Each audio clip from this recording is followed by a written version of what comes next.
Jérôme Roten a donné son avis sur le personnage qui était devenu un petit peu Kylian Mbappé ces derniers temps et on va voir tout ça dans cette vidéo. Salut à tous les gars, c'est Azial. Aujourd'hui, on se retrouve pour une nouvelle vidéo. On va parler de l'actu du Real Madrid avec notamment comme info un petit peu principale cette déclat de Jérôme Roten un peu sur la communication, sur le personnage qui était en train petit à petit de devenir Kylian Mbappé. Donc voilà, vidéo plutôt intéressante. En vrai, on va pas faire très long, je pense, sur Mbappé. On va plus se concentrer sur l'actu du Real. Mais comme d'habitude, hein, vous connaissez, si je peux m'emballer sur un sujet, je vais pas me cacher. Et puis au final, on va faire un peu plus long que prévu sur Mbappé. Mais vous inquiétez pas, je vais essayer de faire court.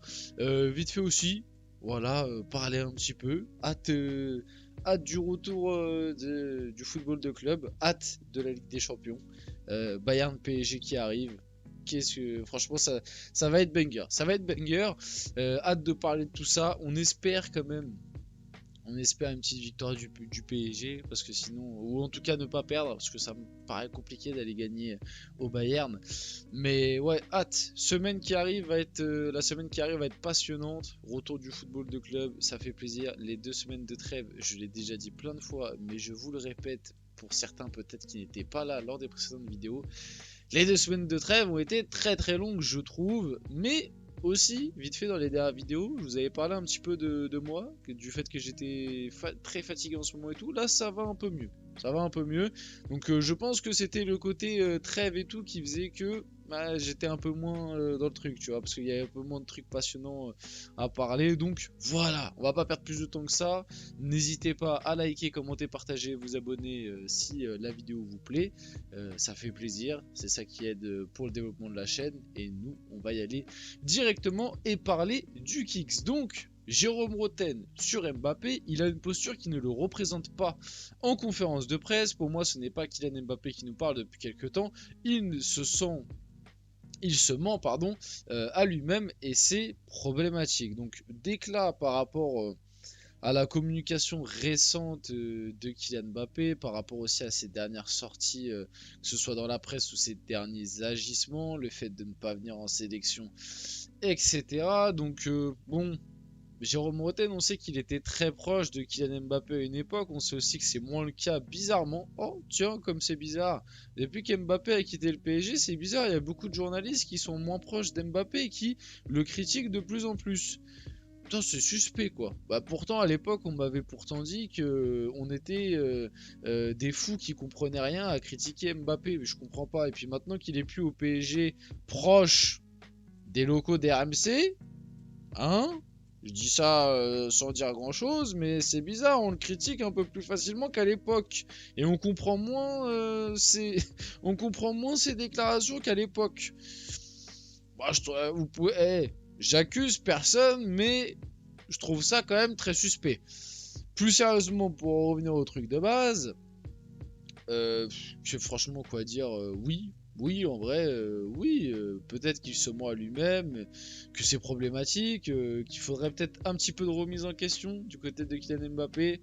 On va voir, on va attendre, hein. On va attendre là, les prochains matchs du Real. Peut-être que cette trêve lui a permis justement de se remettre en question, de rebosser, de revenir à son meilleur niveau. On va attendre, on espère. Mais oui, une petite remise en question par rapport à ses dernières déclats, par rapport à moi, je pense aussi que pour Mbappé, ce serait peut-être pas mal d'adopter une autre posture là en conférence de presse que de continuer à faire le mal alpha comme si c'était encore le meilleur joueur du monde. Voilà, parce que les déclats style quand tu vois mes dernières prestations, est-ce que tu vois un mec perturbé? Tu vois, je pense que ce style de déclat là, il faudra peut-être s'en passer un petit peu par la suite, tu vois. Réfléchir peut-être à avoir une autre communication pour essayer de regagner le cœur des supporters et des Français parce que finalement tu l'as un peu perdu actuellement. En tout cas, tu es beaucoup moins apprécié qu'à une époque. Essayer de revenir peut-être vers une communication qui ressemblait plus à celle de tes débuts avec cette maturité et en même temps ce côté arrogant mais humble en même temps, tu vois, qu'il avait au début de sa carrière. C'est-à-dire qu'au début de sa carrière, il avait déjà ce côté en fait, non, justement, au début de sa carrière, il n'avait pas ce côté arrogant, il avait plus ce côté euh, ambitieux. Tu vois, c'est pas pareil. Il avait ce côté ambitieux avec en même temps en étant un petit peu humble et ce côté déjà mature pour un jeune justement. Alors qu'actuellement, bah, l'adjectif vraiment qui ressort pour qualifier Mbappé, c'est plus de l'arrogance. Alors l'arrogance, moi je vous l'ai toujours dit, hein, tous les grands footballeurs sont arrogants. Mais il faut avoir tu vois, des degrés d'arrogance, et il ne faut pas que l'arrogance soit mal placée. Le problème, c'est qu'Mbappé, là, le taux d'arrogance est trop élevé, et que l'arrogance, en tout cas, était trop élevé il n'y a pas si longtemps que ça, et que pour moi, il y a beaucoup aussi des moments d'arrogance un peu mal placés, de vouloir tout avoir, que toute la lumière soit sur lui, etc. etc. Vous avez compris. Donc peut-être essayer aussi de changer la communication.